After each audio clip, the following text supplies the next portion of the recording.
Okay, sabi ni Samson, 1994 daw, nakagat siya ng aso nila, pero until now, buhay pa din siya. Hindi ako nabakunahan ng anti-rabies. 51 years old na siya, sabi niya sa susunod na comment, pero buhay pa daw siya. Congratulations po, Sir Samson. Ang lakas ninyo, Samson siguro kasi kayo. Pero eto, no, huwag kayo magbibigay ng ganyang mga advice na parang sinasabi ninyo na hindi dapat magpa-injection dahil mukhang hindi naman kailangan, ano, according sa inyong sinasabi. Pero ito po yan, kaya po kayo hindi namatay dahil sa rabies kasi yung nakakagat sa inyong aso, walang rabies.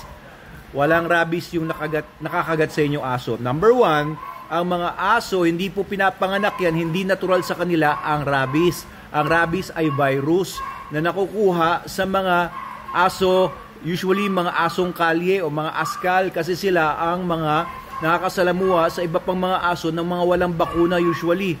So sila yung talagang reservoir o nag-maintain ng virus na yan sa environment natin. And 99% according to World Health Organization, 99% ng human cases ay dahil sa transmission via dogs. Okay, so itong sinasabi ninyo na nakagat nga kayo ng aso ninyo, wala naman nangyari sa inyo kahit hindi kayo binakunahan, nagkataon lang na yung nakakagat sa inyo ay walang rabies. Pero kung may rabies yung nakakagat sa inyo, dalawang mangyayari dyan. One, yung aso mamamatay within 14 days kasi may rabies na siya sa utak.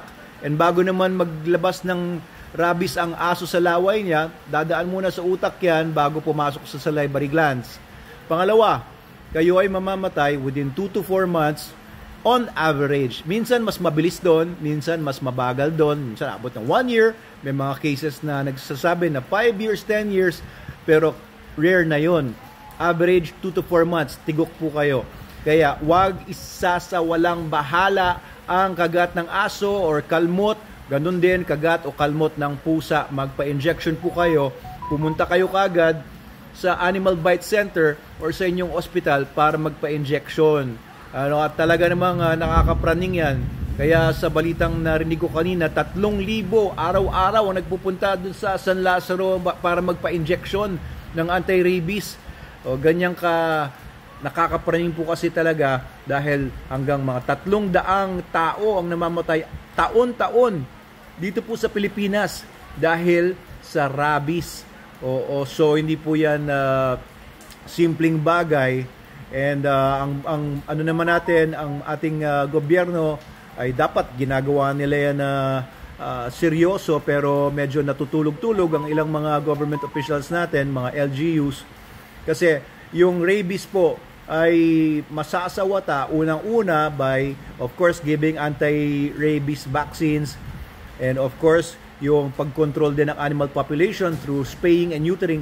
Pero kung hanggat hindi nawawala yung mga askal or asong kalye sa kalsada, hanggat hindi nawawala yung reservoir ng virus, ay dire-diretso pa rin ang rabies, no? Kahit na gumasos tayo ng malaki sa pagpapa-injection ng kung ano-anong mga tao at saka mga aso, pusa, alam niyo yun, kahit na gumasos tayo ng marami sa mga pagkakapon, etc., hanggat hindi po na nasasawata yung pag-transmit ng virus na yan through the carriers, which is number one, primarily mga stray dogs or askal nga, asong kalye. Ibig sabihin ng askal, hindi yan brida, hindi yan aspin, pero kahit anong aso nasa kalsada pwedeng ituring na askal kasi nasa kalsada siya, asong kalye. Okay, so kailangan po natin magtulong-tulong kung gusto natin mawala yung pagkapraning or yung fear na tayo o yung mga mahal natin sa buhay, lalo na yung mga anak natin, ay makakuha ng rabies dahil lang inabol sila ng askal sa kalsada o kaya naman nakagat o nakalmot ng aso o ng pusa kung saan man. Okay, yan po ang masasabi ko dyan. Wag kayong magkibit balikat. Pag nakagat kayo ng aso, gasin nyo kagad with soap and water. Pwede nyo gamitin ng Super Dog Soap.